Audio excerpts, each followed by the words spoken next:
The Summer Games Minute, brought to you by Mass Mutual.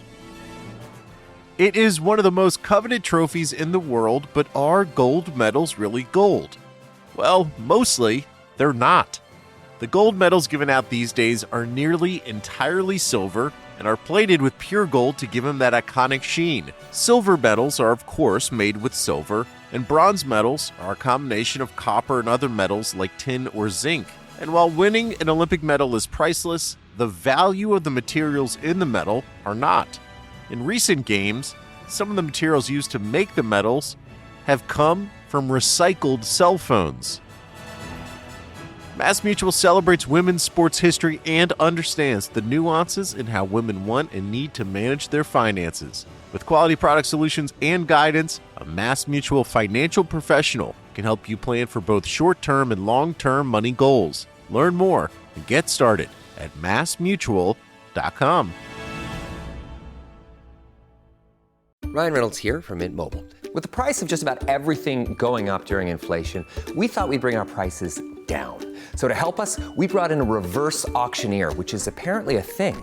Mint Mobile Unlimited Premium Wireless. How to get 30, 30, bit to get 30, bit to get 20, 20, 20, bit to get 20, 20, bit to get 15, 15, 15, 15, just $15 a month? Sold! Give it a try at mintmobile.com/switch. $45 up front for 3 months plus taxes and fees. Promo rate for new customers for limited time. Unlimited more than 40 gigabytes per month. Slows full terms at mintmobile.com. The Athletic.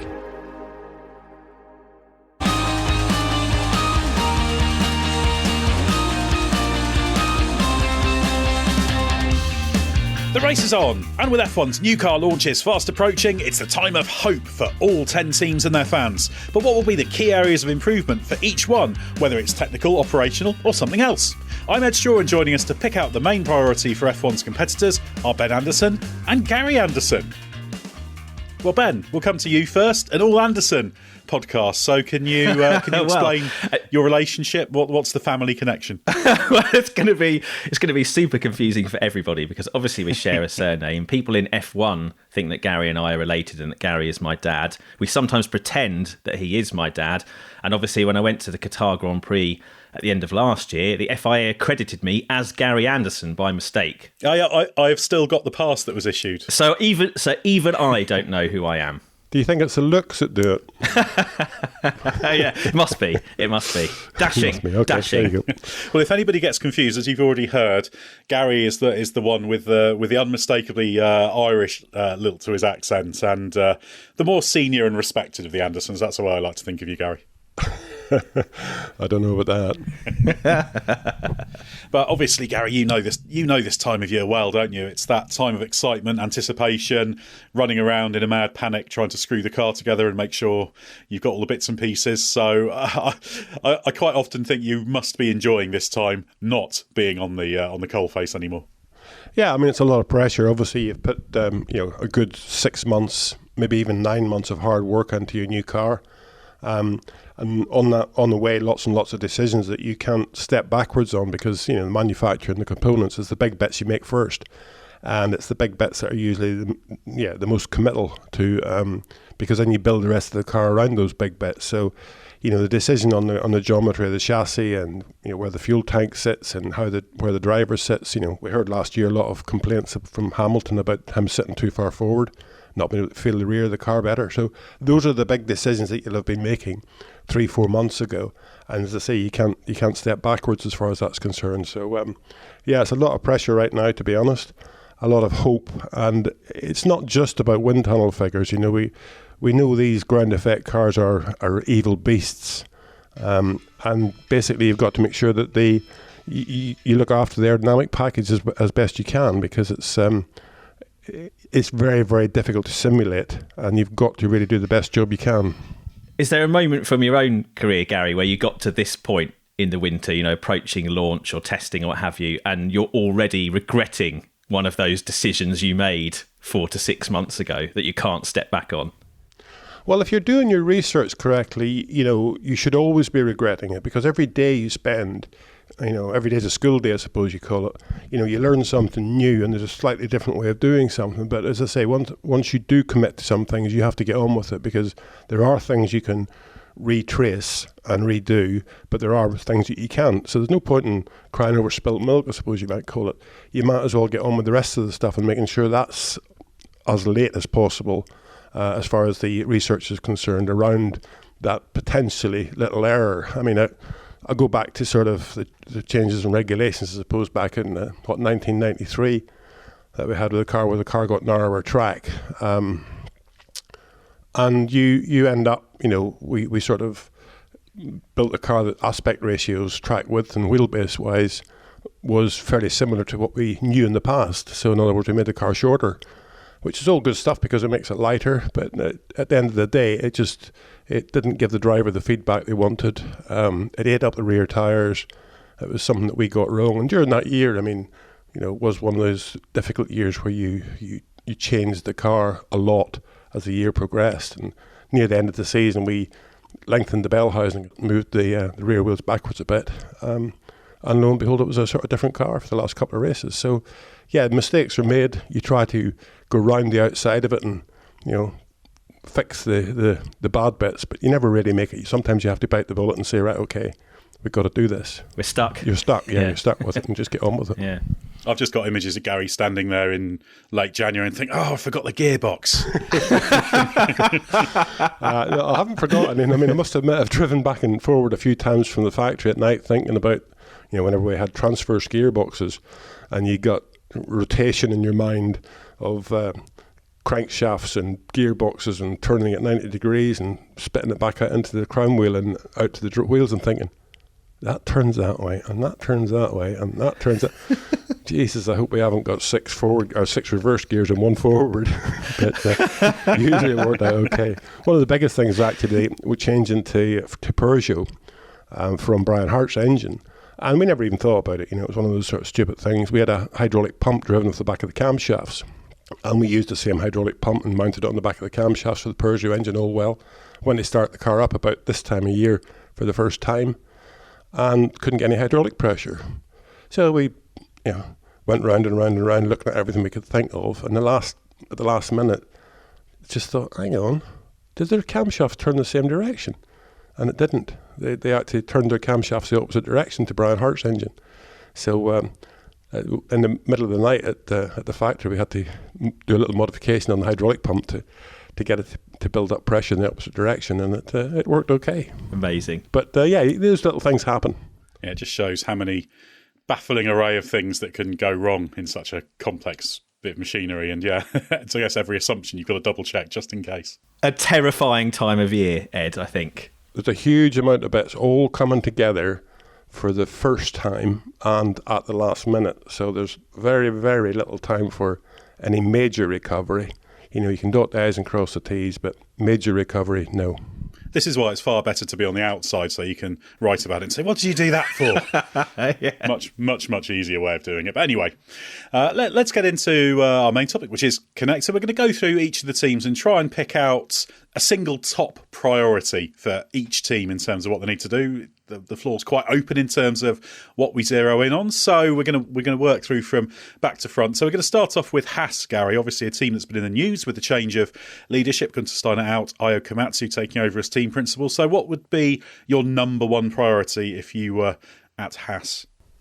Well, obviously, as you say, there's a bit of turmoil going on there, and now it's had a change of management. So there will be a change of direction. I'm not sure who was holding it back or whatever, but never mind that. That's all happened. That's in the past. My thing about it is really the car was reasonably quick, but it didn't look after the tyres come long runs, long stints. And that's either because aerodynamically the car is not producing consistent or sort of tyre-friendly downforce. It could be aerodynamic, it could be mechanical. It looks like it uses the rear tyres very aggressively. But in saying that, it does get the tyres working quite well in qualifying. So Hülkenberg was qualifying at a reasonable position. I mean, if he could have maintained those positions that he qualified and finished the races, I think everybody would have been quite happy. And Gunter Steiner would still have been in a job. But that didn't happen. And again, going back to Haas, I suppose over the years they've been racing in Formula One, they've had a struggle to develop from the beginning of the season through the season. They've never really done that. And again, the tyre situation in 2023 showed the same thing. They didn't really develop their way out of it. So they need to look at how they're directing their development program. Are they actually sort of open-minded enough to look at the results and say, look, this is what's happening. Let's research why this is happening. It's not just about going and getting more downforce. It's about going and getting more sympathetic downforce to suit the driver's requirement during the race, and obviously the tyre degradation. So tough task, to be honest. But I always say one of the things is, you can't fix the problem if you don't recognise the problem. And their problem is fairly blatant to see on a Sunday afternoon. They start 7th, 8th, or whatever in the grid, and suddenly they're heading down and they're 17th and 18th or something before they know what's happened to them. So they should be able to identify that as a problem. Then they have to identify what's causing it, and then they have to fix it. No easy task. And obviously, plenty of things feed into that. But I think the tyre management is a good thing to put as their top line priority, because that's something of a canary in the coal mine, isn't it, in terms of telling us what they've done. And I guess Ben, that's something that's going to be quite difficult to hide away from, isn't it? That's going to start to become apparent quite easily during testing. I guess the only thing you could add as a caveat is that Bahrain conditions, it's a hard track on tyres for multiple reasons. So it's possible it might get magnified, but it's going to be unmissable, isn't it? That's going to be clear very, very early on. Yeah, it is. And also it's something that teams much, much bigger and much better resourced than Haas struggle with. Ferrari's had difficulties in this area. Maybe there's something in the hardware that will trickle down from Ferrari that helps Haas in that regard, and it won't be purely aerodynamic in solution. But it's also a long-standing issue for Haas. Even about as far back as 2019, they were having this problem of being quick in qualifying and going backwards in the races. And they, as I mentioned, they're not as well resourced. And the problem is they could end up trapped in a bit of a vicious cycle whereby the owner's been pretty punchy in saying, I want this team to not finish last anymore. I'm fed up of finishing last. So he's enacted change in order that they move themselves off the bottom of the championship, and he won't put or pump resource into the team without an improvement in results. But the counter-argument is you need more resource and more recruits and better recruits to lift the performance, especially when the rest of the grid is not standing still. We know all the teams around them have been investing heavily at basically getting themselves together. The Haas that succeeded in Formula One a few years ago succeeded amid disarray for lots of its opposition. I would argue the grid is now probably as stable and as strong in depth as it's been for a long time, possibly ever. And therefore, if you are the smallest and least resourced team on the grid, you've got your work cut out for you to achieve your objectives. Yeah, it's an interesting one as well, because there's a couple of phases of it, because obviously Komatsu only took over as team principal at the start of the year. He was only told just before the end of last year. So he's talked about the need to improve communication, and he believes that the communication weaknesses played a part in the progress not being made and the troubles they had with the tyre management. So that's going to take time to come through as well. So I guess, Gary, it's not just start of season car, is it? It's how they progress with that, whether they can make a dent in that problem, if it is still there through the season. Yes, it's communication and engineering. I suppose that those two go hand in hand. And obviously because Haas is split into sort of three entities in Italy, America and the UK, it doesn't help by any means. It makes it a little bit harder. So although they're a small team, communication should be fairly easy. They're spread out so much that communication becomes pretty difficult. So, it's one of those sort of situations that between the race team, which is the people that we see at the track, and the design and development group, they need to be communicating constantly, and they need to be honest communication, I suppose you might call it, in the way that the fact that the results set the standard of where you are. Now, if the design group are sort of blaming the race team for not getting a good result out of the car, or the race team are blaming the design team for not giving them a good product, that gets you nowhere. You have to unite to try to identify the problems and solve them. And the only way you can solve them is by redesign X, Y, Z, be it, the underfloors or bits and pieces of the car weight distribution, you name it. So it's an endless sort of task, but you must have good communication. I think Komatsu is right in what he's saying about, the fact they need to have good communication. He's inside the company, so he will have seen what that communication has been like in the past, and he obviously recognised the fact that it wasn't as good as he thought it should be. It's going to be a tough task for him to pull it round, as you say, Ben, without more investment. But investment can be a lost cause as well if you're not using it correctly. So I think Gene Haas wants to see any extra investment used correctly, so that he can then fund it and sell it to his few sponsors that they have to get more out of them. So yeah, it's a circle of events. You need money to make it happen. But you need to make it happen to get the money. So we've been there. I've been there with Jordan. Same sort of deal, to be honest.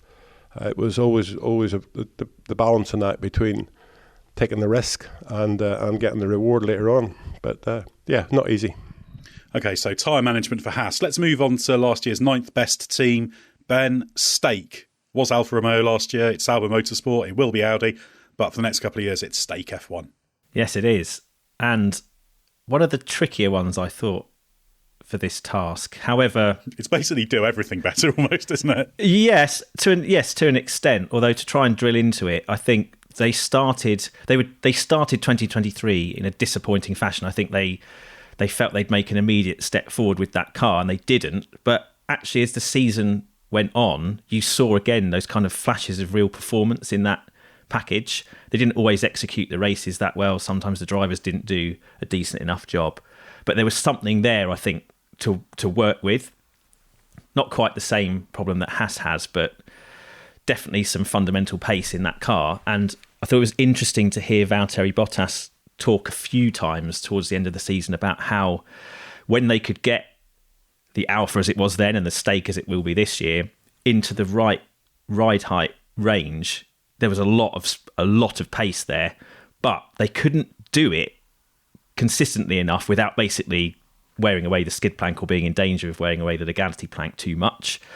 And something Alpine technical director Matt Harmon said in relation to his team towards the end of the season, I think relates to this. He was saying every team is pushing further into the lower ride height ranges to find the performance. That's where most of the downforce is going to be. But obviously it's very difficult to keep the car there, keep it consistent, access it properly.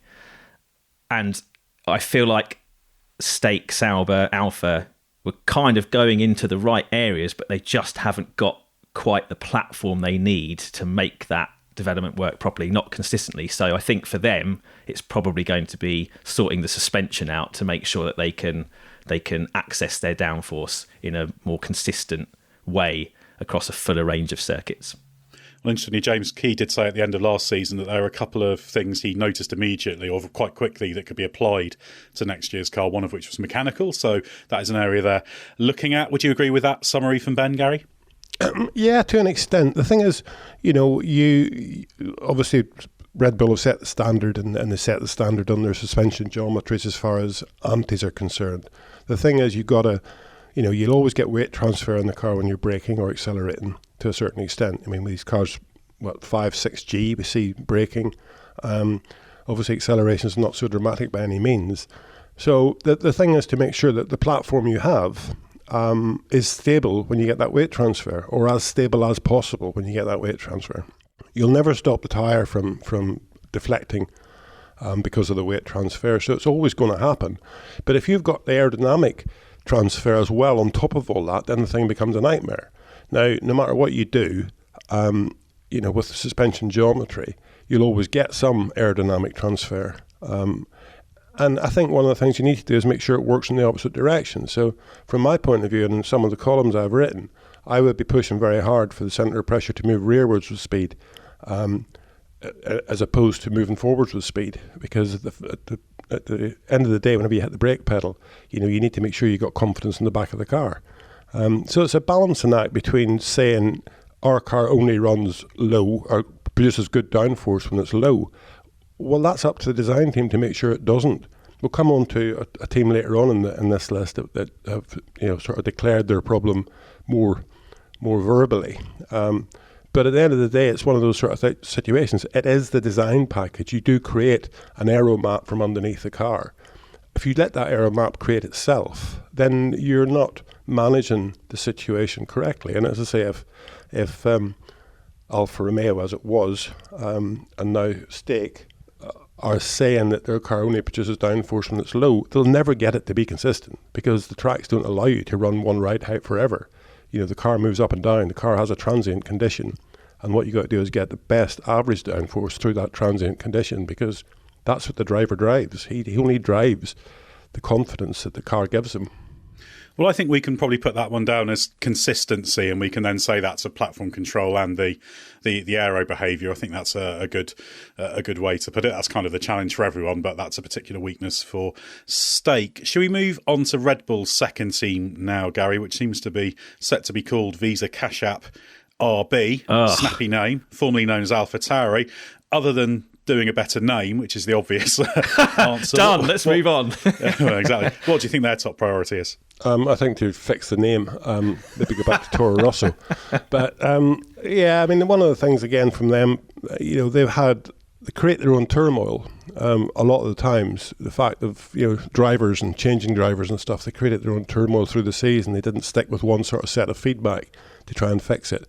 But in saying that, the car didn't start the season anywhere near as competitive as they wanted, and again, they weren't able to develop themselves very well until really late in the season. Now, is that because of driver feedback or whatever? My main thing, I would say again, is the fact that they're stuck in a difficult position because they are Red Bull's number 2 team, and yet up to now they didn't use that facility to the best of their existence, and they are a small team, so they're standing on their own 2 feet, trying to survive against these big boys when they have access to the big boys' tools, and they're doing the right thing now by accessing those big boys' tools. There's not too many Adrian Newey's out there, so the chances of AlphaTauri finding one is pretty remote. What was their main problem? I think it was self-created in the fact they kept changing drivers all the time. Then Daniel comes in, Ricciardo, and breaks his hand or whatever it was. That set them all back. Then they had another driver in there for a while, and then suddenly they're back to where they want it to be, with a driver in the car that could give them confidence that the feedback was reasonable. Daniel Ricciardo, whether he's got the speed he had before or not, he has a driver that's won some Grand Prix, so he was able to give them the actual feedback, and it looks like they were able to react to it late in the season and made the car into a better package. So what was their main problem? I think it was lack of confidence in what the drivers were telling them. They didn't really have that.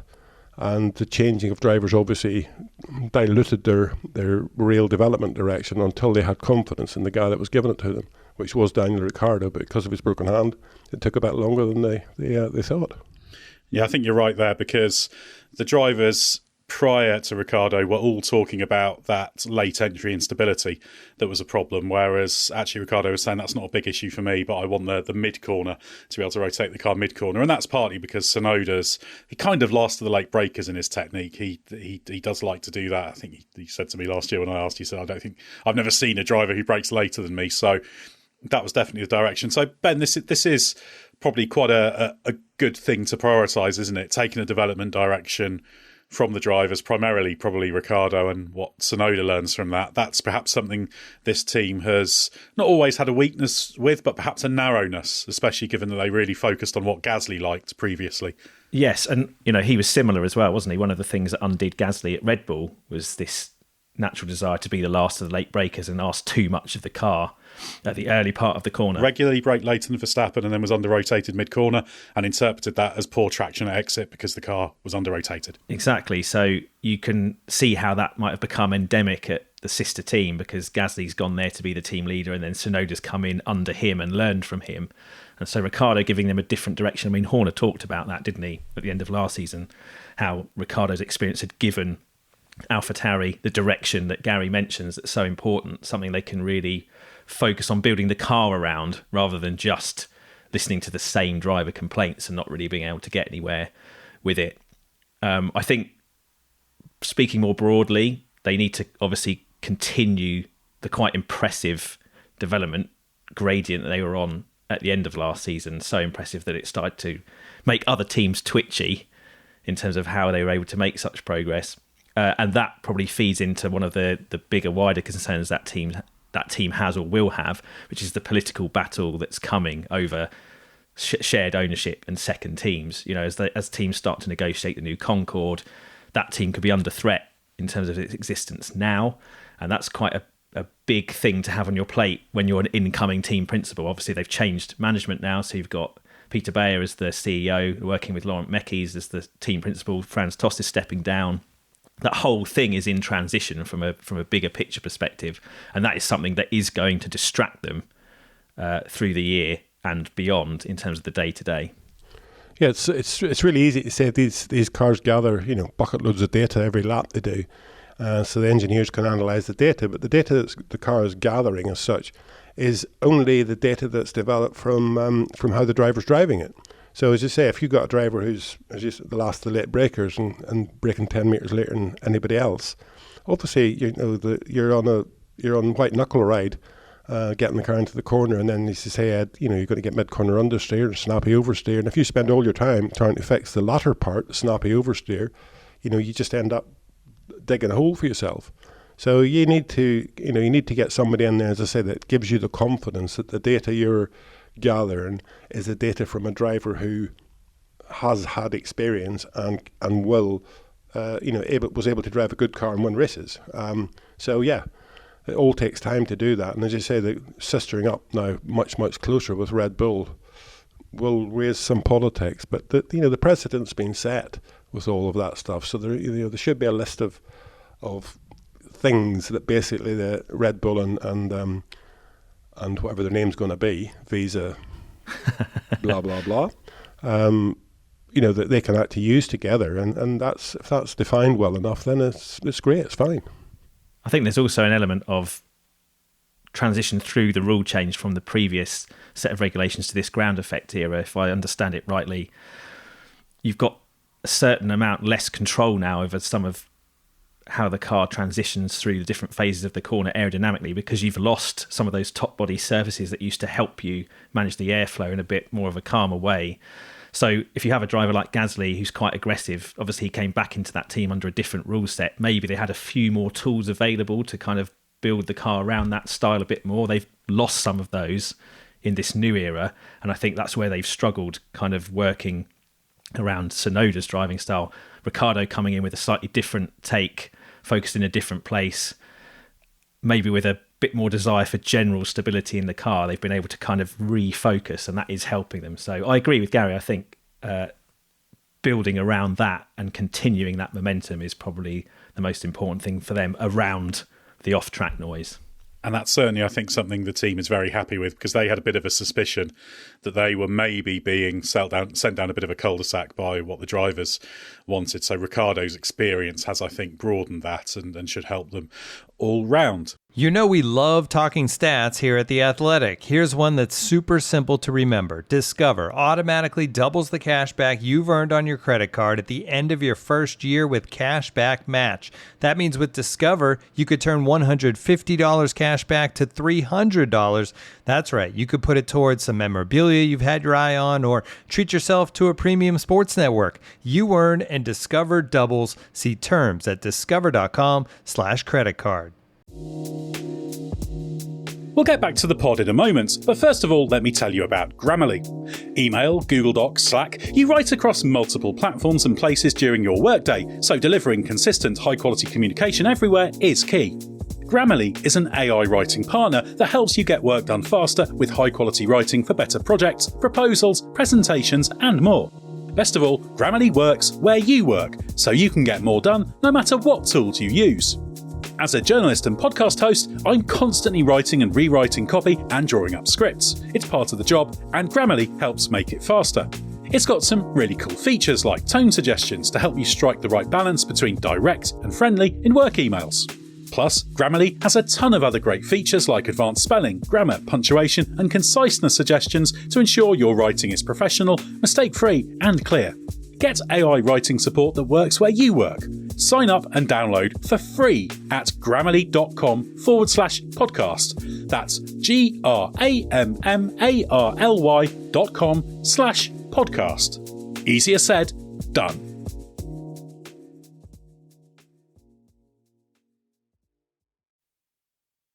Well, let's move on to Williams now, Ben. Williams, yes. I mean, there's lots of things that Williams need to do, obviously, and are doing.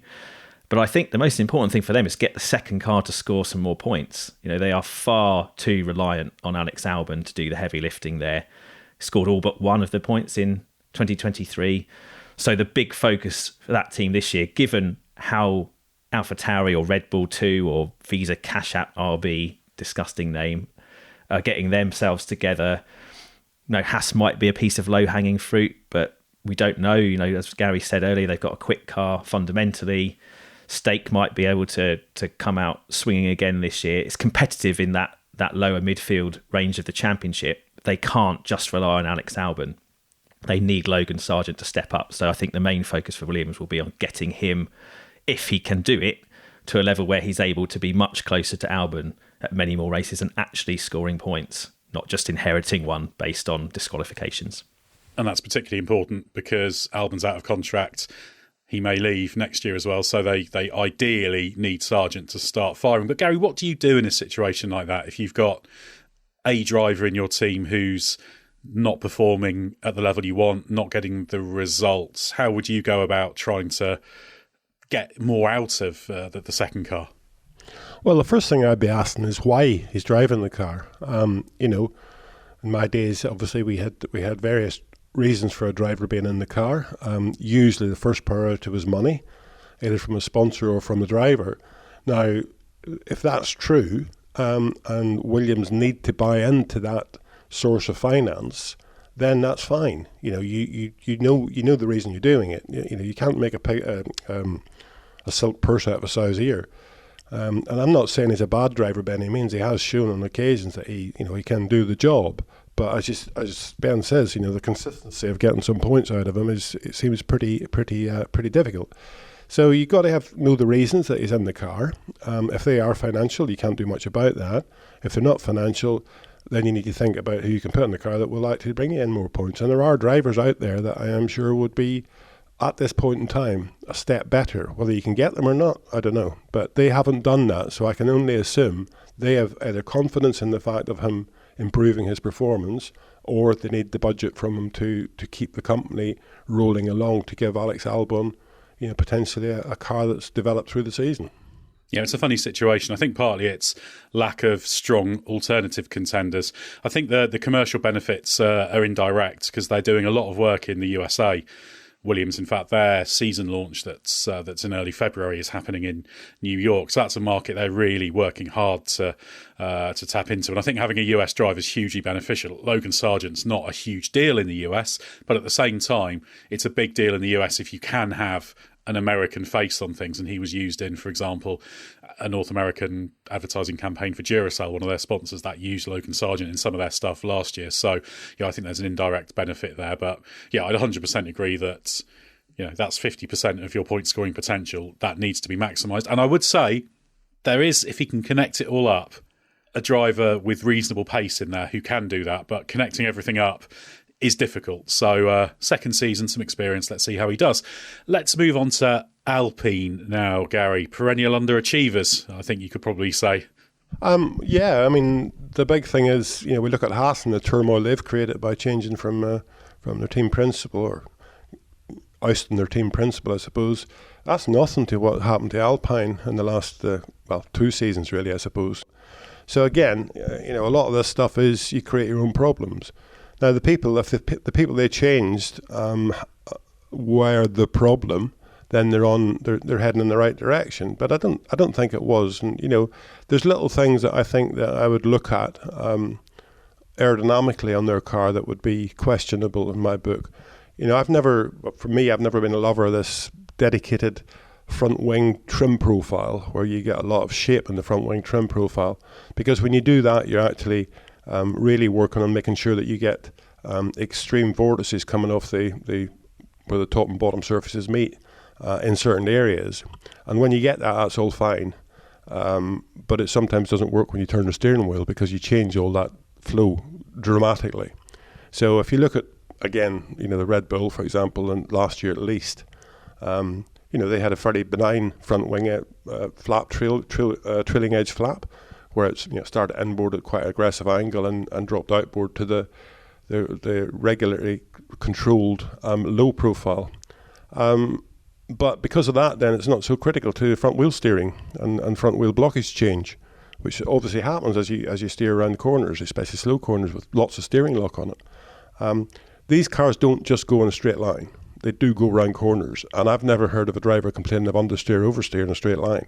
It's usually when you're going around a corner. So you need to sort of get your aerodynamic package to cope with all of that stuff, and that's where I think that I'm a bit cautious in saying that Alpine seem to not be able to take in the big picture so much. I think they run under a little bit of a strange thing where it's more important to find points of downforce in the wind tunnel to make their management happy than it is to find points of downforce in the wind tunnel or points of consistent downforce in the wind tunnel that will make the driver happy. And there are teams that are like that. You've got to come back and show your big boss, look at how good we are in the wind tunnel. It's wrong. It's wrong because sometimes you have to go backwards to go forwards. And it's very important to do that. The driver can only drive what he feels is the confidence the car gives him. And if it gives him confidence, he will push harder. And I question, I suppose, Alpine's aerodynamic ability to lay out an aero profile that they try and pursue in the wind tunnel. I think they go at it just week in, week out to try and improve the car. But it's very easy to dig a bigger hole for yourself than the one you're in by just making your problems bigger. It's a strange one with that team because under the first season of these new rules, they looked quite impressive, especially at in-season development. They seem to have quite a good frequency of updates. They seem to be on a kind of similar path to the one McLaren's on now, where the concept was working. They were adding performance. They were fighting Mercedes at certain tracks. They were looking, like they could be third or fourth quickest in certain places. And then obviously all the chaos happened around the team and Alonso and Piastri, etc., and management changes and what have you. And I agree that all feeds in, but they lost their way last year. They didn't seem to be able to update the car in the same way. So there's definitely been a disconnect there. And Harman has mentioned, the main things being, apart from the engine deficit, which they've complained to the FIA about and can't do anything about, maybe they've been scuppered by new fuels and all of that kind of stuff, but they're locked in on that, so they're going to have to find ways around that on the chassis side. He's mentioned poor ride and poor balance, and he also talked about this phenomenon that I think affects the state team, whereby they're trying to get lower in their ride heights and access more performance, and they're just not able to do it or control it properly. And I do wonder, related to that, whether actually what we've seen is just a bit of a natural course correction where other teams around them on the grid, McLaren and Aston Martin being particular examples, they've just got their acts together in the second year of the rules set, started developing the car properly, chosen the right concept, and then they've just overtaken Alpine. And had they started in a stronger place, maybe Alpine wouldn't have looked so impressive as they did in the first year. We're just kind of seeing them regress to their natural mean, really, which is in the bang-on middle of the grid, marginal Q3, occasionally overachieving, but for a works team, kind of underachieving. Yeah, I think it's also worth noting with Alpine, I think the broad summary of what we've got here is its aerodynamic philosophy. They needs to be the priority. But even on the engine side, that has an impact, because Matt Harman said that parasitic losses from the car packaging and the way the aero was working played a part in the engine performance as well. So there's a virtuous circle there. You can not just make purely aerodynamic gains, you can make all-round gains from getting that whole philosophy and all those compromises and trade-offs right. They had a lot of unreliability too, didn't they? So that must be something that they factored in to trying to be more consistent. So if they've changed things that have kind of diluted the engine's performance a bit, that then has a knock-on effect in terms of how you run the car. So he's right to say it's all connected. And for some reason with that team in the second year, particularly of the race, they just looked very disconnected, where once they looked quite joined up. Yeah, the thing is, it's all a package. The airflow you're using for cooling, for example, is a waste of time for downforce. You've just hit it on the head with a big hammer. You can't. It's got no energy left to do anything. So, and it's warmed up, so it's a lot weaker in what it can do. So you end up with a circle of events. Every Formula One team on the grid needs to create downforce. It needs to cool the package you've got. It needs to cool it consistently, and it's very easy to gain numbers in the wind tunnel again, downforce wise, just by running blocked up exits on the radiators, not having enough cooling flow.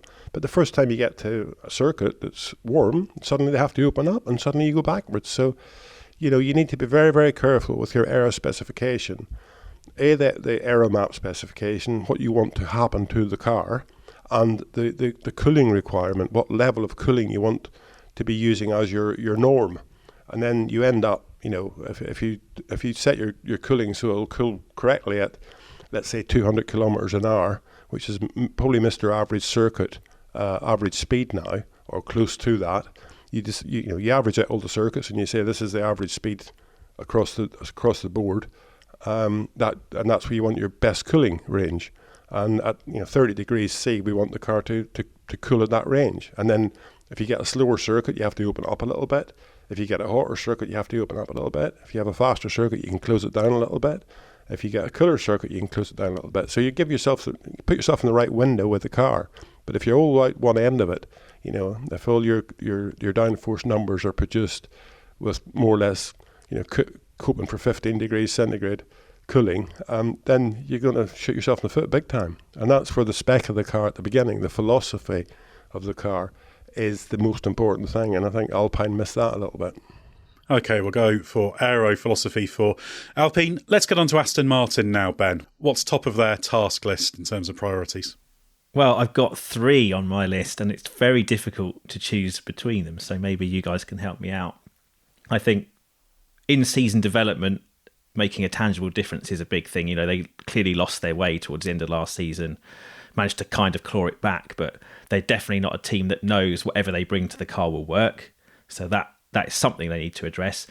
But is that as or more important than making sure, in a similar way to Williams with Logan Sargent, Lance Stroll contributes more points to the championship?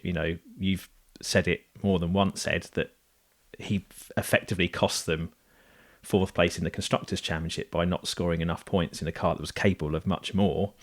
And then, related to that, they're relying so much on Fernando Alonso's star power and heavy lifting in the championship, but he's out of contract at the end of the year. So do they renegotiate with him, extend him? He's obviously quite old. Do they need to start looking ahead to the future and who succeeds him? To me, those 3 priorities all seem almost equally important and also connected. Well, the first thing I'd like to say there is we have no debate about the reason that Lance Stroll's in the car. It's not the fact that we have to doubt the fact that he does help the budget dramatically. His dad owns a team, so but he has shown again. He's not untalented by any means. He when he's got the car around him that's required, I think he can do a good job. And I think agreed. The way they lost themselves last year, he suffered more than Alonso suffered, and you'd understand that because Alonso is a bull. He just he's a gorilla in a car. He just drives what he's got and does the best. But the fact that he couldn't, when they got to Mexico, he looked like an amateur, didn't he? Which you never see. So it must have been a really bad car at that point if he couldn't drive it. Yeah, and the positives from that is that they started with a good car, and they have got the characteristics of that car. I mean, they need to be open-minded about this, but they started with a good car. They had good characteristics. Both drivers enjoyed driving it. And then they lost their way, and they have the characteristics of that car. So they should know which way not to go. It's not easy to know which way to go, but they definitely should know which way not to go because they did it last year. They've suffered the consequences of all of that. Now, if they're not open-minded enough to take that all in, if they still think that the development they did for last year would have been all right if they just had that extra 0.5 millimeter ride height or that extra, 100 kilogram spring on the front of it or whatever, if they still think it was just around the corner, then they've learned nothing. So this is a big thing for me. It's about the team opening their eyes and seeing what's going on. The thing is that we talk about it. I've been involved closely with exactly the same problems where you put something on that theoretically is better and goes slower, and the driver doesn't like it.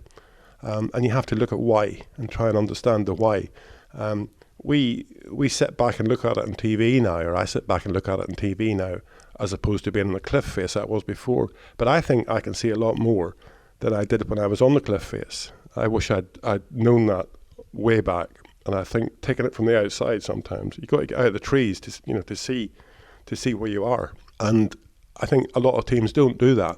They just got their heads down, they're bullying their way forward as best they can. And that's a tricky one. And I think, again, Aston Martin are a little bit like Alpine in a way. The big boss might just be a little bit too close to it all.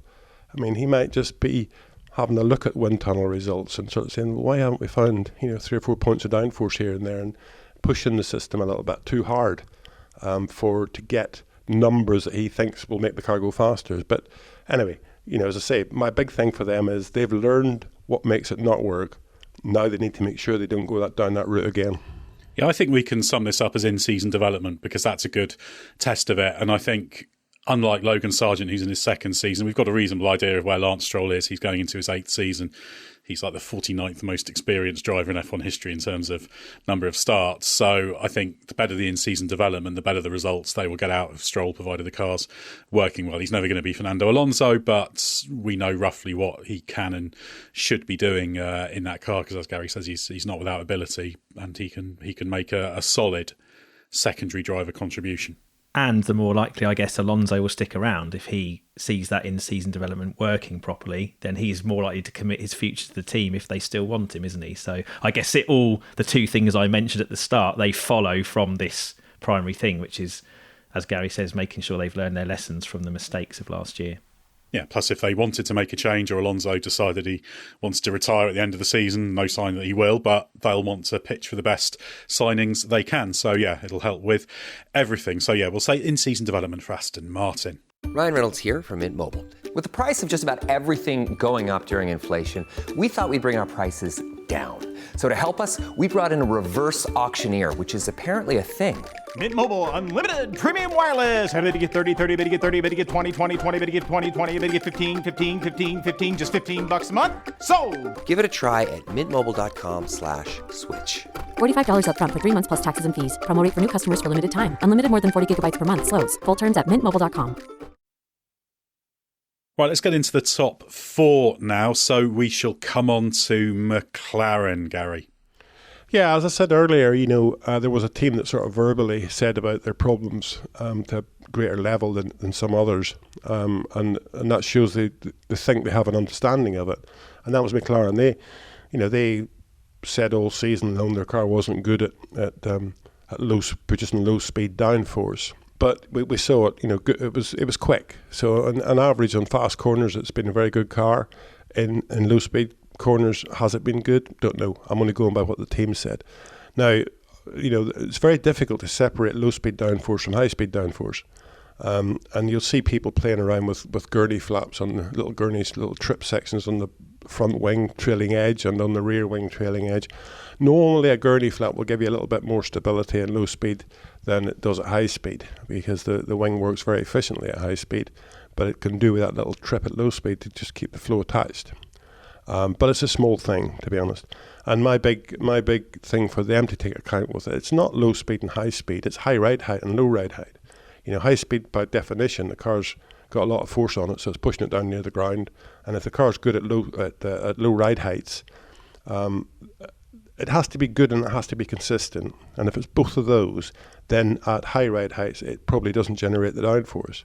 Now, if you make the diffuser and the underfloor geometry as such that you produce a lot of low speed downforce or high ride height downforce, then you'll get into more aerodynamic flow problems in the underfloor at low ride heights. So it's a compromise between where you want to produce that downforce and how you can manage it at high speed is the thing. So, there's lots more low speed corners than there are high speed corners on the racetracks these days.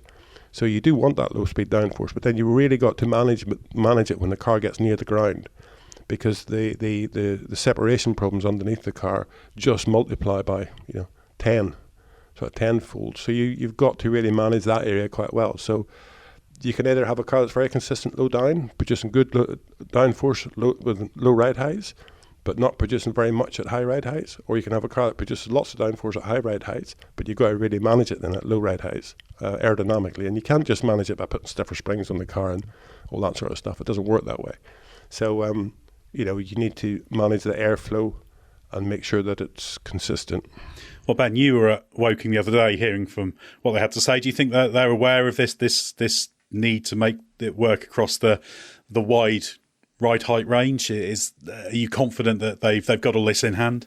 They didn't say that explicitly, but I think Gary makes a very convincing summary there of how they're slightly top heavy, if you like. We know the McLaren's one of the fastest cars at high speed. It proved that on the high speed tracks last year, which does suggest they've got very good downforce at low ride heights and high speeds. But as you get into more compromising situations and higher ride heights and lower speeds, the car's very difficult to drive. They're obviously leaning very heavily on the talent of the drivers to make up the shortfall, which is then why we're seeing more errors being made by Lando Norris. Obviously including the fact that he's under pressure a bit more by his teammate compared to the past. And McLaren did explicitly acknowledge that fact, that they, in their second phase of development last season, Singapore onwards, they added to the car in a way that made it even more difficult to drive, to the point where the drivers are now complaining. I mean, Norris has always been complaining about that, and we know that McLaren has some weird tendencies that go back a long way, but it's become more acute. So they're obviously already jutting up against this ceiling where things are starting to compromise each other. I have more faith than in most teams that McLaren really do know what they're doing under Stella. He's a very impressive individual, I think, has a very clear-minded focus on the right areas. He was talking quite bullishly about what they're seeing in the new tunnel and from the new simulation tools in terms of maintaining their development gradient from last season, which was phenomenally impressive, almost unprecedented, I think, in the modern era of F1, how much time they were able to gain from the start of the season to the end.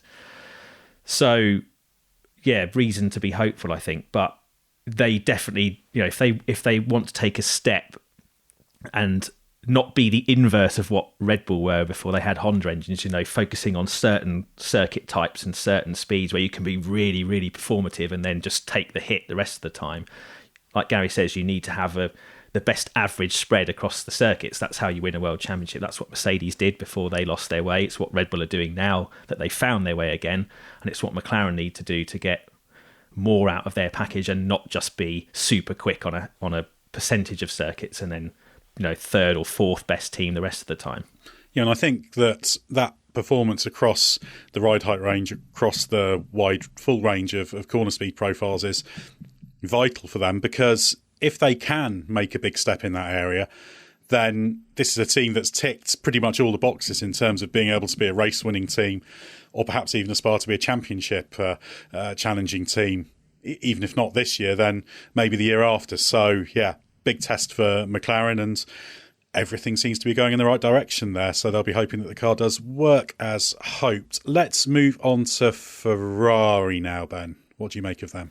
Yes, Ferrari. So I think the biggest problem they've had under these rules in both seasons is they start the season with a concept that they have faith in. In 2022, obviously it was a very fast car, 23 less so, but they made some significant changes in terms of their areas of focus. But each time they've not really been able to take it anywhere with the in-season development. 2022, they didn't know what to do. Mattia Binotto admitted that, even if they had headroom under the budget cap, which they weren't sure they did have, they wouldn't have known how to spend the money. And then 2023, they decided, right, we need a car that's more performant on the straights because we're getting battered by Red Bull on race day, even if we out-qualify them. So they focused on reducing drag and not just having good low-speed performance. They got slightly misled, obviously, by the engine problems they had, thinking that they they overreacted in terms of what they needed to do to sort that out from one year to the next. But they've run aground again. They spent all of last year really taming the car they had. They weren't really making it better or faster. They were just trying to make it drivable so that even guys as talented as Leclerc weren't stuffing it in the wall every few Grand Prix. So that, for me, remains the biggest question mark over Ferrari. It's, Yes, we know they can do a decent car, a fast car, a race-winning car even, but do they know how to keep adding performance to it step by step through the season to be competitive across the full stretch of the championship? Do we want the short version of this to be race pace improved, because that would indicate that they've understood the philosophy and they've got the right path? I'm just trying to think about just zeroing. I phrased it as produce a car that can be developed rather than tamed. Okay, so development. Yeah, okay, I like that. Yeah. What do you make of it, Gary? Well, I think that they had more pole positions relative to their race finishes, I suppose. 7 pole positions last year. Yeah, Red Bull really stood out whenever it came to the races. So the end result is that race finishes give you points. So it's on the way to there how well you did. And as I say, Ferrari had quite a lot of pole positions and didn't make use of them. So they really do need to look at the consistency of the car, again, a bit like Haas, as far as tyre degradation is concerned. They seemed to get on top of that at the end of the year. They still weren't in contention, I suppose, to beat Red Bull, but they were closer to Red Bull. They were as close to Red Bull as anybody. And that must put them in a good stead again, because they made a step, they learned something, but they do seem to end up making some strange decisions on the way as well. So they need to sort of eliminate the downfall of an odd strange decision here and there. And as Ben says, they need to develop their car positively through the year. But then we can say the same thing for everybody. The level is set by the guy that's doing the best job possible, and that's doing the fastest laps and the winning. That's the level you can get to. Maybe you can go better than that, but that's the level you've got to achieve. And the end of the season, it's you look at all the stats, all the data, and you see who did the best job possible and how far away you were from it. And you've got to just keep your head down and get on with what you believe is your negatives and turn them into positives if it's at all possible. And that's all Ferrari can do. They are in the ballpark as far as being competitive enough, but a lot of little things seem to scupper them now and again, and they need to eliminate those small things. They would have finished ahead of Mercedes if it hadn't been for a manhole cover or whatever it was in Vegas, and we can go on and on. Leclerc's crash in, where was it, Brazil? In the warm-up lap, they lost a lot of points that they shouldn't have lost, really. So they should have been in a better position, but they weren't, and that's just around the corner for them. And as I say, they have a reasonably quick package, but it does seem to be more difficult come the race. So they need to focus on the balance between a quick package and a consistent package. I think that still relates to ultimately the same thing. Vasseur admitted at the end of last year, even at the end, when they had a much better handle on the package they did have, that it's too peaky. It's the kind of car that spooks the drivers from time to time. They can't really trust it, and that is going to hurt you over a race distance because you just can't deliver those laps consistently. So I think that is if we're trying to simplify, what's the priority, and I phrased it in a slightly longer-winded way, I think it's the peakiness of the car ultimately. That was the main problem in 2023. They got some handle on it and managed to smooth some of the really extreme rough edges of that, but fundamentally that car was just way too peaky to be a consistent performer on race day. So they need a much more benign car, I think, without losing obviously that Saturday speed, which is the biggest strength they have. Yeah, I've put that down as eliminate the peakiness. That's our summary Perfect. of it. I think that works. That works very, very well in terms of Ferrari's objectives. Some promising signs at the back end of last year. Interesting thing with them is Enrico Cardile, who is effectively their technical lead, is a little bit different in terms of how he talks about the importance of the platform control and suspension compared to the others. He doesn't think it's quite so vital, so there could be a point of difference there. Interested to see what their car turns out like, because they are making some big changes. They've described it as a brand new car. Let's move on to Mercedes now, Gary. Obviously a team that has been a big talking point technically over the last 2 years, and big expectations from a car that's quite fundamentally changed. It's been a bit of a downfall, I think, for Mercedes after their years of domination, so it's been pretty hard for them to take. And I think part of 2022, half of 2022 was a team in shock as to the fact that they weren't as competitive as they thought they were. But really, my big thing was the progress to 2023. They didn't really make any. So I'm curious about where they go for 2024. It's changed now. James Allison is back in charge of the technical side of the team. As he himself said, it's not one person that is responsible for all of this. It's a team of people, all led by people. And the technical director should be the top of that technical tree. And he has people working below him that head up all the other groups of people.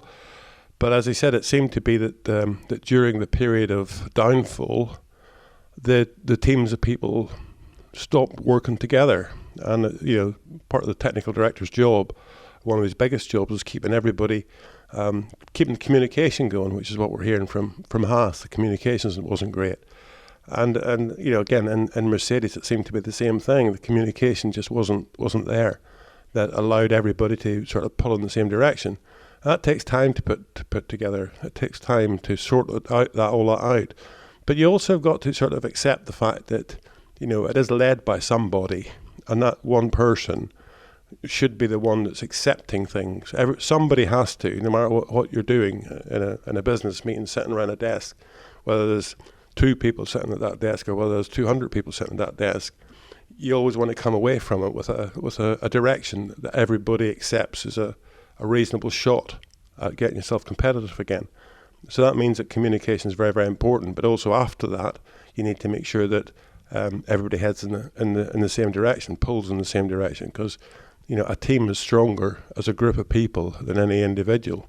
And I don't know, Mercedes, they seem to talk a good fight, but some of these things never turned around into reality. They had an update for Austin last year, which was supposed to be a pointer for them in the direction of 2024.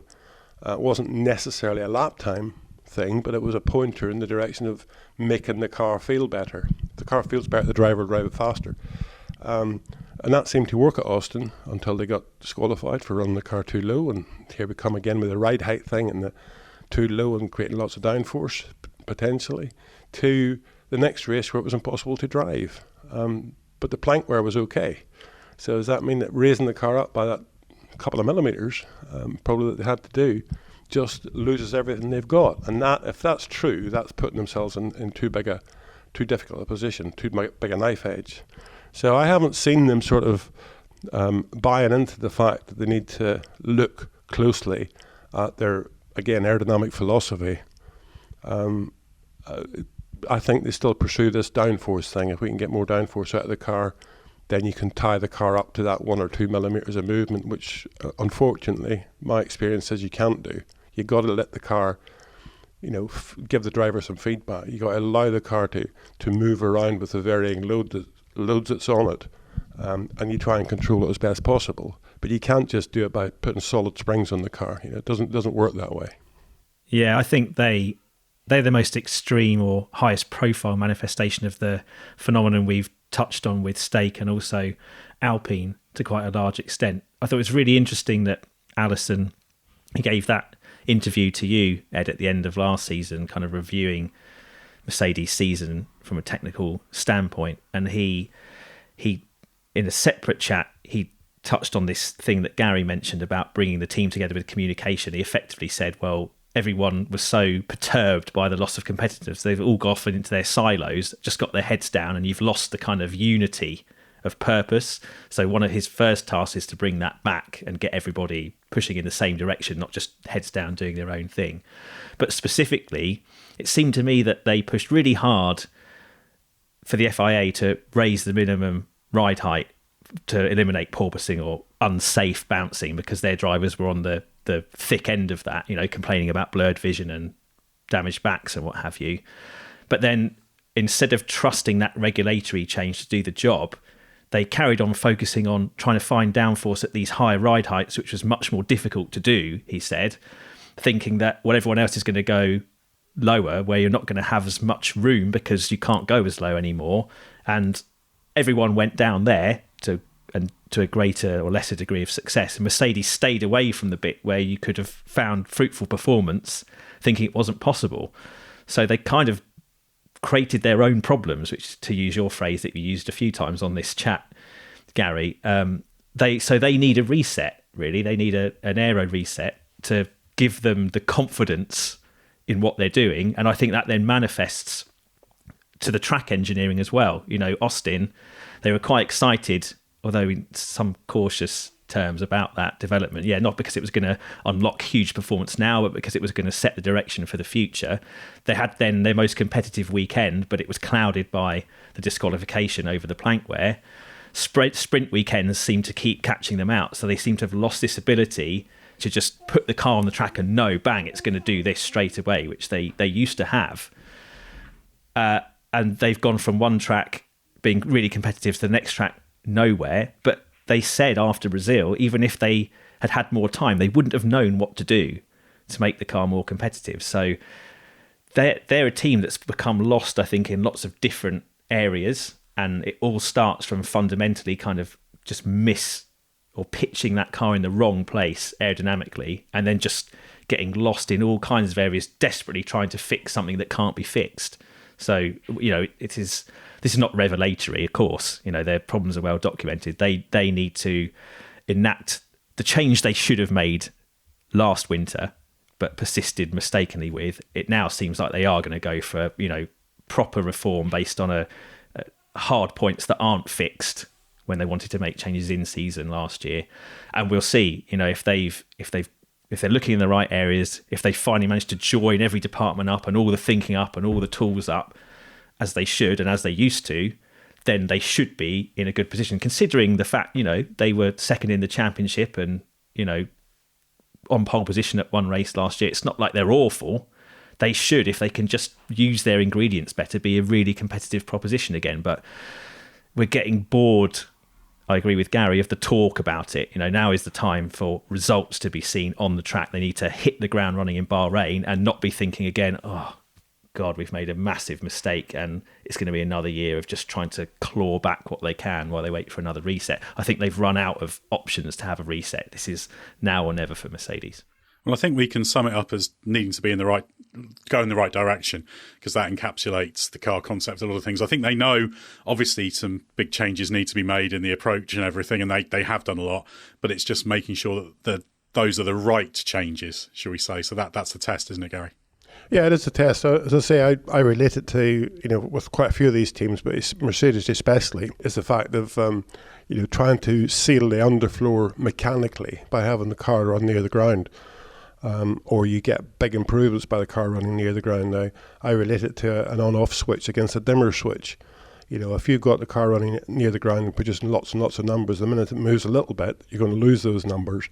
And if you can make it work with the vortices coming off that front corner of the floor, sealing the floor, then it's a bit more like a dimmer switch. It'll help you at produce, you know, better downforce at higher ride heights, which the majority of corners are. But the Mercedes team of people just seem to be very reluctant to really pursue the opportunities available in that front corner of the floor. So, you know, a good snapshot of a Mercedes front corner of the floor from its early days in 2022, even early days in 2023, compared to it right at the end of the season, and then compare that to Red Bull, you'll see such a massive amount of difference in the complexity, I suppose you might call it, of the detail there. And that detail is all the stuff that makes the rest of the underfloor further rearwards work consistently. So, yeah, it's a big task for Mercedes. They're not awful by any means. They're just around the corner from being successful. But successful consistently might just be a little bit more of a challenge. Yeah, and that's going to mean Mercedes is a huge talking point at the start of the season and in testing. So big test of if they are going in the right direction. So, yeah, let's hope for their sake that they're in the right ballpark with the car and that they can be up there, because the more teams that are up there, the better. And there's 4 or 5 teams that can realistically be right up there. But let's see. So how do we summarise that one then? Is it finally showing that they properly understand how these rules work? Is that the best way of summarising it? I'm trying to use the phrase go in the right direction, which kind of encapsulates that. Is that too vague? I wonder if it may be a bit vague. I think it's they've been struggling to define the philosophy of the aerodynamic package to suit these new regulations, and that's a thing you have to do so early on in the development stage. You have to give all your guys, whether you've got, as I say, 2 guys working on it, or you've got 200 working on it, you have to give them the direction that they go in. You can't just let it sort of happen by itself. If you're you just got to set down something, and then you see where it takes you. See if you can achieve it, and if it's but you got to have a set of numbers that really everybody's heading for. And as I say, I keep on relating to the centre pressure shifting rearwards, and have an anti-lift on the rear suspension. If you get a centre pressure shifting rearwards, when you arrive at the braking point, the rear of the car will be stable. The rear of the car will stay lower, so the aerodynamic shift isn't as great. The weight distribution will still be a shift. But that's the sort of stuff that you have to put down on a bit of paper. And that's the sort of stuff that I think our next team that you're going to talk about sort of got right from the beginning. Do Red Bull genuinely know what makes their car fast? Or were they just lucky? I don't know. I think it's still out there somewhere. I think they do know what genuinely makes the car go well.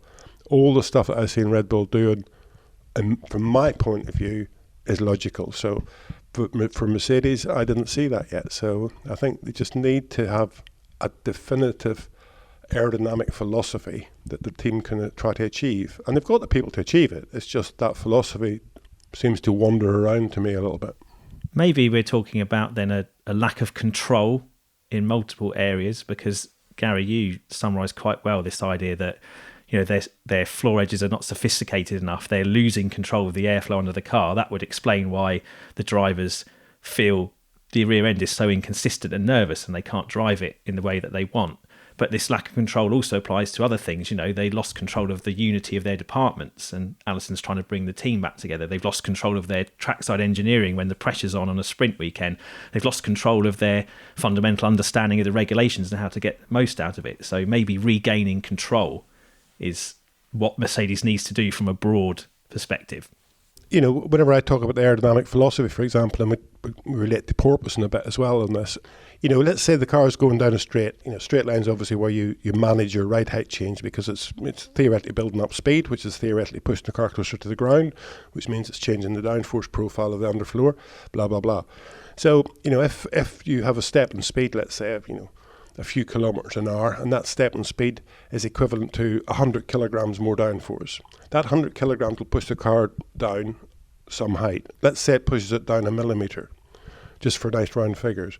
So if the car is at a critical point then on the underfloor, and during that 1 millimetre, part of the underfloor stalls, and because of that stall, you lose 150 kilograms of downforce, the car will start porpoising, because when it comes up then, it'll start building up that downforce again, pulling it back down again, and then when it gets that same red height, it'll release again.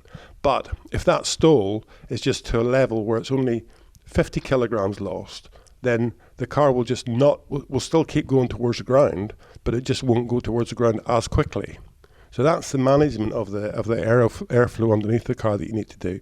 You can have a stall, you can have airflow separation, but it shouldn't be more than the amount that's been built up. So the car will always keep going in that direction, but it will reduce its travel by a certain amount. But if you reduce the downforce by more than you've increased it by when it went through that critical ride height stage, then the car just starts bouncing, and you can't stop it because it just keeps on doing it more dramatically.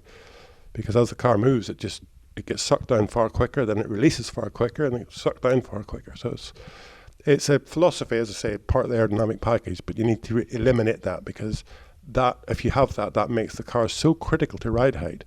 And you will get it to perform at some circuits, but not at others. That's exactly to what James Allison was talking about in terms of the rules shift. So they were obviously pushing the FIA because of the problems they were having with porpoising. And he said, I think they weren't convinced that was going to eliminate the problem. So they stayed away from trying to get into the range again of ride heights where they would have porpoising and extreme losses, rather than focusing on developing a way to just massage that or lessen the effect. So they've stayed away. They've basically been spooked by porpoising. So they need to be not scared of that, I think, is what he's effectively saying. We need to go into an area that massively compromised us in the first year of the regulations and basically go back there and sort ourselves out. And last year they were afraid of doing that. So it's almost a fear conquering that needs to be done on a technical level. Well, as a team they were spooked, but you can imagine what the drivers were like when it was all happening to them in the middle of a 180 mile an hour corner, and this thing's one lap's got some downforce and the next lap it doesn't. That's how critical it can really be. And I think they also admitted that they thought that if they could avoid the porpoising problem, it would fix all the ills as well, which encouraged them to not try and skirt that line, should we say, because they thought everyone else would have to raise their car or they'd get into serious trouble. So, yeah, I think we can summarise this as fully grasp the regs, because I think that's a snappy way to do it. Should we finish off on Red Bull now? I don't think there's a huge number of top priorities there for you, Ben. So a quick one, this one. Yeah, I mean, they're so impressive at the moment. It's difficult to think they're looking at very, very tiny things. I mean, the front tyre warm-up in qualifying is a kind of consistent weakness, but I think it's fundamentally tied to the way they've configured the car to be more of a race day Sunday car. Adrian Newey's been explicit about that now. So that might be something that's just locked in as a compromise that you have to deal with. And obviously Verstappen tends to be a bit better at dealing with it than Perez does. They want to avoid a Singapore repeat, but I think they're already confident that they would. If they went back there, they learned those lessons quite quickly. That was the obvious big weakness of last year, that they went to one circuit and just were nowhere. But I think that's more down to setup and just a simulation misguidance than anything fundamental. So really the biggest thing they have is Perez, isn't it? It's sorting Perez out, getting more out of that car, making sure his performance doesn't yo-yo so much. Because we don't know, obviously, if Red Bull are just going to be as dominant as they were last year. I'm sure we hope not, for the sake of the enjoyment of each race. But if the opposition have got their acts together, if Ferrari are on top of the things we've outlined, if Mercedes have understood the regs, if McLaren continue their impressive development trajectory, Red Bull will need a stronger second car to protect Verstappen from external threats. So they need Perez to be performing consistently at a higher level than he was capable of last year. I think that's probably the biggest weakness and the biggest priority they have, sorting that out for this season. Yeah, I think that I look at Singapore slightly differently. I think it was actually a good time for them, because it was a wake-up call. I'm not saying the season was easy by any means up to Singapore, but if you don't have a bad day, then sometimes you can get a little bit lackadaisical about it all. And they had that bad day and they responded to it fairly dramatically. So I think that at the end of the day, it probably made them that little bit stronger. They've obviously got the car working well for Verstappen. I have to say, let's not mince our words here. Their fastest driver is Verstappen, so they're going to pursue that route. And all they have to do over the winter now is dot the I's and cross the T's, probably lose a little bit of weight out of the car, just get the car to have the same characteristics, but just exploit it that a little bit further, and they'll find a couple of tenths of a second probably. But as you say, the others have got a lot more ground to make up. They're, if Red Bull are at the top rung of the ladder, the other ones are all climbing up that ladder somewhere. I don't see another team being as on top of it as Red Bull have been in 2023. So if Red Bull don't, dig a hole for themselves, then I think they will have a very good season. But it'll be pretty tough to be more dominant than they were in 2023. Maybe we sum it up best as avoid complacency, because you were talking about that specifically. And Perez does kind of tie into that, because, if you think you're going to dominate the field like they did last year, actually it doesn't really matter in the short term, how well or badly Perez performs, because Verstappen could have won the Constructors' Championship on his own, of course. But you can't, when you're at the front, afford to be complacent and rest on your laurels, because the others are just waiting for you to slip up. So that is probably the biggest enemy to Red Bull's success, is that they just relax a bit too much, or don't keep chasing after more better performance than they've got, because you can't afford to stand still at any moment, can you? I don't think they will. No. I don't think they're the kind of team that ever is complacent, but there's always a danger when you're at the front. You're pushing the boundaries before everyone else, there's always a danger you can trip yourself up if you're not fully focused. Yeah, the thing you've got to remember, I suppose, is that the constructors is where the money comes from, and the constructors is the two drivers' points. So if you have a good, a good number two or an equal number one as such taking points, you can kick the drivers' championship out the window because both drivers are taking points off each other. So it's sometimes very easy to sort of trip up by them battling with each other, as we've seen, a few occasions with Rosberg and Hamilton, basically. So you got to have the big picture, really, what you want to try and achieve. If it is the constructors, then two good drivers is very important, two equal drivers. But if it's a world championship and hopefully the constructors, if there's drivers' world championship and hopefully the constructors, then having one dominant driver is probably less of a headache, I suppose you might call it. But I think ultimately, Ed, we are reaching a bit here because Red Bull are so impressive. They're probably the one team it's not so easy to identify something as particularly strong as a weakness that they need to focus on. So let's give you the final word. No, I wasn't initially completely convinced on your avoid complacency, but once you tied it to the second driver and knowing that could be a weak point, and that's part of it, I was sold. So yeah, I think avoid complacency is a apt one for Red Bull. So just to have a quick review, we've gone Haas, tyre management, stake, platform control and aero control to get that consistency. AlphaTauri, development direction and taking that direction from the drivers, particularly Ricciardo. Williams, getting more points out of the second car. Alpine, aerodynamic philosophy, get it right. Aston Martin, in-season developments. McLaren, behaviour across a wide range of ride heights and therefore corner speed. Profiles, Ferrari, eliminate the peakiness. Mercedes, fully grasp the regs. And Red Bull, avoid complacency.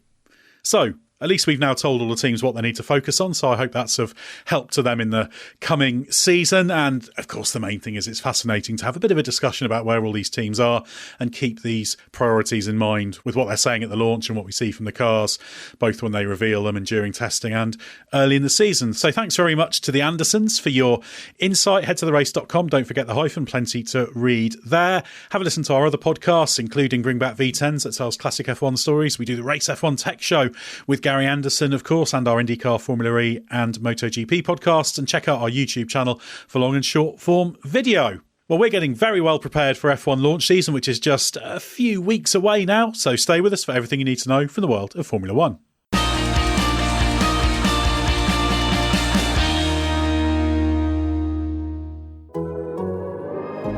The Athletic.